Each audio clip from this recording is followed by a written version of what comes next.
நாரை பறவை என்றாலே நம்ம எல்லோருக்கும் தெரிந்திருக்கும். ஆனால் ஆப்பிரிக்கா நாடுகளில் வாழும் ஷூபில் என்கிற ஒருவித வித்தியாசமான நாரையை பத்தி தான் இந்த வீடியோவில் பார்க்க போறோம். வீடியோ வித்தியாசமாகவும் சுவாரஸ்யமாகவும் இருக்க போது வீடியோக்குள்ள போறதுக்கு முன்னாடி வீடியோக்கு லைக் பண்ணி மற்றவங்களுக்கு ஷேர் பண்ணுங்க. அப்படியே ஹலோ தமிழ் ஃபேக்ட் சேனலை சப்ஸ்கிரைப் செய்து பெல் ஐக்கனை கிளிக் பண்ணுங்க. இப்ப வாங்க வீடியோக்கு போகலாம்.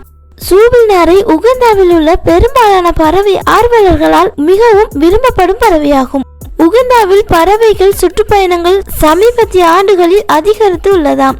பறவைகள் பட்டியலில் முதலிடத்தில் ஷூபில் உள்ளது. இது பெரும்பாலும் வெப்பமண்டல ஆப்பிரிக்க நாடுகளில் புதிய சதுப்பு நிலங்களில் வாழ்கின்றது.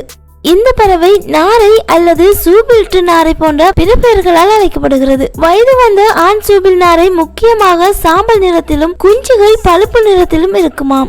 ஷூபில் நாரைகள் 18 சென்டிமீட்டர் வரை நீளமான கால்களை கொண்டுள்ளது. மேலும் அவை 2 கால்களில் நிற்கும் போது 4 முதல் 5 அடி உயரத்தை எட்டும் அளவில் இருக்கிறது. ஒரு முதிர்ந்த பெண் நாரை சுமார் 6 கிலோ எடையுள்ளதாக இருக்குமாம். ஆண் ஷூபில் சுமார் 5 கிலோ எடையுள்ளதாக இருக்குமாம். இந்த பறவைகளை மற்ற பறவைகளுடன் ஒப்பிடும்போது ஷூபில் நாரைகள் அதிக ஆயுட்காலம் கொண்டவையாக இருக்கிறது. ஒரு ஷூபில் நாரையின் ஆயுட்காலம் 35 முதல் 50 ஆண்டுகள் வரை இருக்குமாம். ஃப்ரெண்ட்ஸ், இந்த வீடியோ உங்களுக்கு பிடிச்சிருந்தா வீடியோக்கு லைக் பண்ணி மற்றவங்களுக்கு ஷேர் பண்ணுங்க. அப்படியே ஹலோ தமிழ் ஃபேக்ட் சேனலை சப்ஸ்கிரைப் செய்து பெல் ஐக்கனை கிளிக் பண்ணுங்க. தேங்க்யூ ஃபார் வாட்சிங்.